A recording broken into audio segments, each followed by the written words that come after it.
Hello and welcome to another update. In this one I'll be covering the latest updates and developments from the front line, and it seems that movement has begun again on the Russian side, as there has been a few developments there. But let's go over all the changes that has happened over the past 24 hours, starting out with the Ukrainian offensive, where they have managed to capture two more parts of territory to the north of Robotyne.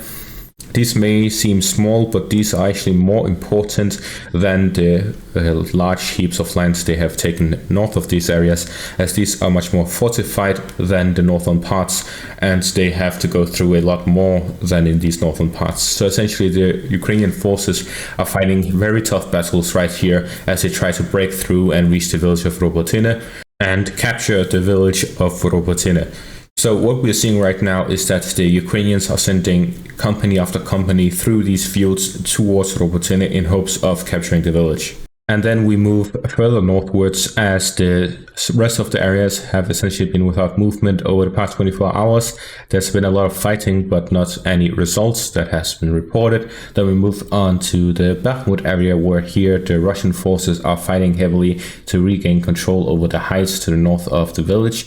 According to the latest updates, the Ukrainians continue to hold on to the fortifications and are pushing heavily to try and capture the village, while the Russian forces keep sending reinforcements to try and hold on to it and prevent the Ukrainians from taking control over the village. At the same time, there's been some operations here to the southwest of Bakhmut, and Ukrainian forces have been spotted to be at the border of the city itself, as they are closing in on these areas right here, and they are trying to take control over the Dacha area fully here to the southwest of the city.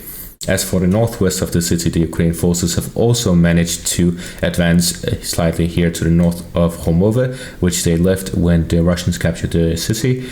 And since then, they have been fighting here to the north of the village, and they are now closing in on the villages of Yahitne, as they tried to advance towards Berhivka, but have since then been pushed back. They're now trying to expand the zone of control to the south of that area, so that they have a further zone of control and they don't have to cross the canal or dam, and then they can just push through towards Yahitne and Berhivka from this eastern flank, rather than pushing straight ahead as they have been doing.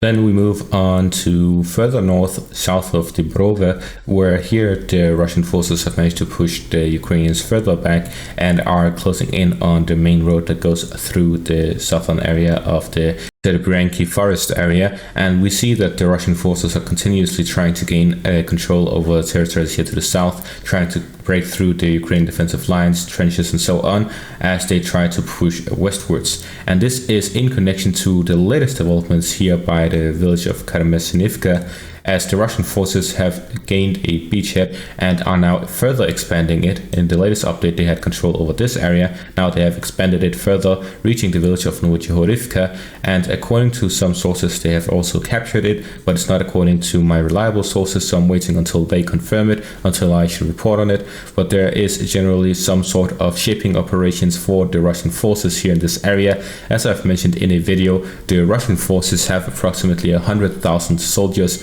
and over 900 tanks in this part of the front line, which is a major force and enough to launch a big offensive in this part of the front line. So this is maybe a shaping operation for that offensive. So let's go and analyze on that possibility now. Alright, so while I was reporting on this, Syriac just came out with another update where he clarified the territorial changes. So according to him, on the contrary to Deep State Man, there's slightly more advances to the Russian forces, and according to him, the Ukrainian forces are also in the midst of a retreat out of the village of Novotihorivka, as the Russian forces seem to be vastly superior in numbers compared to the Ukrainian defenders, to the point that they are forced to retreat, otherwise they wouldn't be able to hold on regardless. So essentially what we're seeing is that the Russian forces have managed to push further, and they are expanding the zone of control. So this indicates further that this is actually an operation by the Russian forces to gain a major foothold across the river line and then launch an offensive from there. So let's go on with our analysis. So what's currently happening is that the Russian forces, with further control over this area, now have reached a point where they have a large enough foothold, And if we think about the different aspects that they need for an offensive, they need to be able to transfer their large amounts of troops to the front line, and they would also need to be able to transfer the supplies that they need across the whole front line. So what is currently happening is that the Russian forces are attacking across the river line in two axes. The first one is towards the villages here to the west of the village of Kovalivka, and then they are moving in western direction. The second axis is further south, where they're moving in this direction as well, and there seems to be no villages in this direction. So essentially, if we take a closer look to the area, we can see that there is this river line to the south. So the Russian forces may look to have that as a flank, and then they move westwards through this area, through the villages. All of this in their current operation, and let's take a look at what their possible goals could be. So if they keep moving westwards from this direction, then they would reach two main roads towards Borova. These would be the road here to the south and the road to the north. So the Russian forces would in this case have to move northwards and westwards, which is what we see them moving in right now, as that is the difference between yesterday and today, is that they've moved westwards and northwards. So they may be going in this direction, which would indicate a target of Borova. If the Russian forces manage to go in this direction and their target is Borova, then their main goal would be to cut off the northern and southern parts of the Ukrainian side to the east of the Uska River line. So essentially, the Ukrainian control is currently on this whole eastern part of the Uska River line, where essentially, if the Russian forces push through the center, then they will be able to split this into two, with the northern part and the southern part.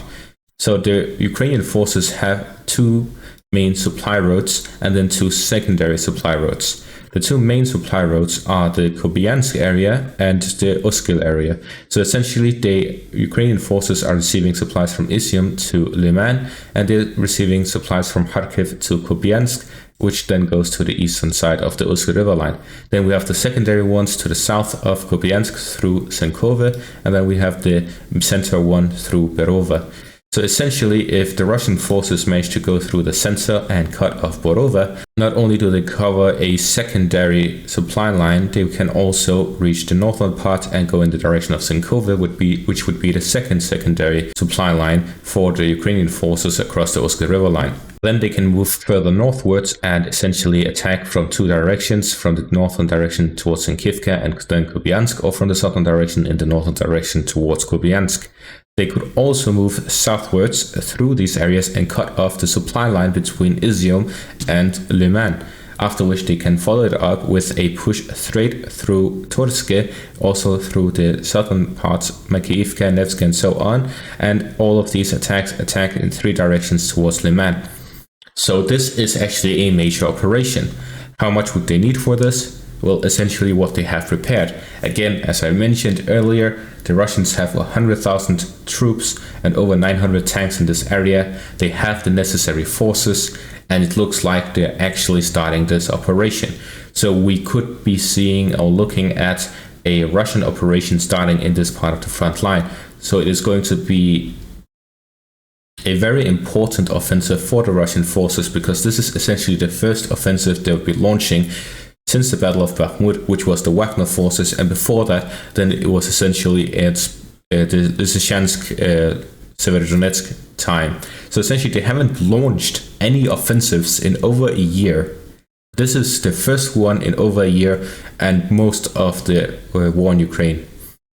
So this is going to be very interesting to see if the Russian forces have learned anything from the last year, or generally what is going to happen. How will the Ukrainians respond to this, especially with their own offensive ongoing, and they still haven't launched their main push, although there is some interesting news from that front as well. And what I mean by that is the fact that the Russian President Vladimir Putin and Belarusian President Alexander Lukashenko, they have both held a meeting today where they talk together, and some of the quotes we see is that, first of all, Belarusian President Lukashenko talks jokingly about the transfer of Wagner soldiers to Belarus, where he says that the Wagnerites begin to strain the Belarusians. They want to go to the west on an excursion, where they talk about going to Warsaw and Rezesov. for an excursion. So essentially he's claiming that the Wagnerites wants to go into Poland and try to take control over Poland. But it seems to be in a joking manner, so hopefully they don't have any such intentions, as that would essentially speak into World War III. Then we get to the actual interesting things, as they both talk about the Ukrainian offensive, where here they say, Lukashenko says, over 15 Leopards and over 20 Bradleys were destroyed in one battle per day.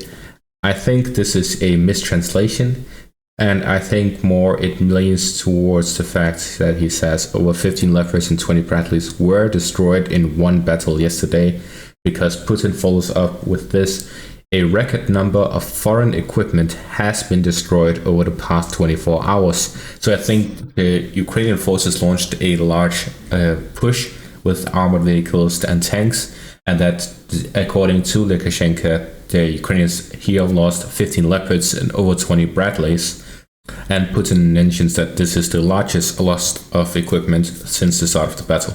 So if this is accurate and the Ukrainian forces lost this much in one push, that is a significant part of what forces they have available for their offensive. And this could be why the Russians are launching their own offensive now, because they see that the Ukrainian offensive power is dwindling and that they are in a position where they can start their own push, as the Russian forces are still on the defensive. They've been on the defensive in a long time. They have built up their forces and they now feel like they're ready for a offensive of their own. And that is going to be all for this update. Make sure to leave a like and subscribe, and check out my Patreon or PayPal down in the link below if you want to support me further. Thank you all for watching and have a great day.